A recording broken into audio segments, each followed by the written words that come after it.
Hello friends, இது Joe சமையல் சார்பாக உங்கள் எல்லாருக்கும் புத்தாண்டு நல்வாழ்த்துக்கள். இன்றைக்கி நம்ம ஒரு சூப்பரான புத்தாண்டு ரெசிபியாக ஒரு ஸ்வீட் ரெசிபி தான் போட போகிறோம். ரவா கீர் ரவா பாயாசம். இது வரைக்கும் என்னோடய சேனலை சப்ஸ்கிரைப் பண்ணாதவங்க சப்ஸ்கிரைப் பண்ணிக்கோங்க. வாங்க வீடியோக்குள்ளே போகலாம். ரவா பாயாசம் பண்ணுறதுக்கு நெய்யில் கொஞ்சம் முந்திரி வறுத்துக்கலாம். நான் கொஞ்சம் உடச்ச முந்திரியும் சேர்த்துருக்கேன்.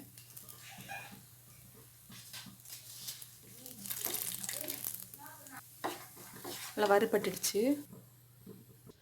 அரை கப் ரவையை வறுத்துக்கலாம்.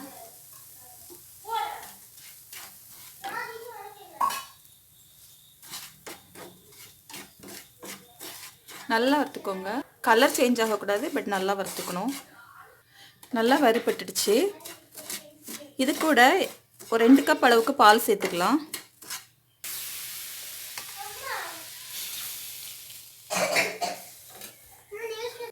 இப்போ 3/4 கப்லேருந்து 1 கப் அளவுக்கு நாட்டு சக்கரை இல்லை அப்படின்னு சொன்னீங்கன்னா வெல்லம் சேர்த்துக்கலாம், இல்லைன்னா ஜீனி சேர்த்துக்கலாம். ரொம்ப ஹெல்த்தியாக இருக்கும் நாட்டு சக்கரைனா. இது ரொம்ப பியூராக இருக்கும், இல்லை தூசி எதுவுமே இருக்காது. அதனால் நான் அப்படியே சேர்த்துக்கிறேன். உங்களுக்கு தேவையான இனிப்பு அளவுக்கு நீங்கள் சேர்த்துக்கோங்க. ரவை நல்லா வெந்துடுச்சு. இப்போ ஏலக்காய் தூள், கொஞ்சம் கெட்டியாகிற மாதிரி இருந்துச்சுன்னா இன்னும் கொஞ்சம் பால் சேர்த்துட்டு நல்லா கொதிச்சோன்னே இறக்கிடலாம். நான் இன்னொரு அரை கப் அளவுக்கு சேர்க்குறேன்.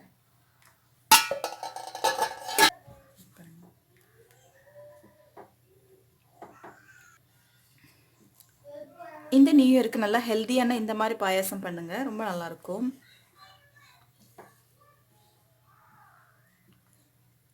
கொஞ்சமாக நெய் சேர்த்துக்கலாம். சும்மா ஒரு அரை டீஸ்பூன் தான் சேர்த்துருக்கேன். அரை கப் ரவைக்கு நல்ல ஸ்வீட் வேணுன்னா 1 கப் நாட்டு சக்கரை தேவைப்படும். நார்மலான ஸ்வீட்னா ஒரு 3/4 கப் அளவுக்கு போதும். சூப்பராக ரெடி ஆகிடுச்சு. இப்போது ஃப்ரை பண்ணி வச்சுருக்க முந்திரி பருப்பு, கிஸ்மிஸ் கூட சேர்த்துக்கலாம். ரொம்ப எம்மியான ரவா பாயாசம் ரவா கீ ரெடி ஆகிடுச்சு. இந்த வீடியோ பிடிச்சிருந்தா என்னோட சேனலை சப்ஸ்கிரைப் பண்ணுங்கள். தேங்க்யூ.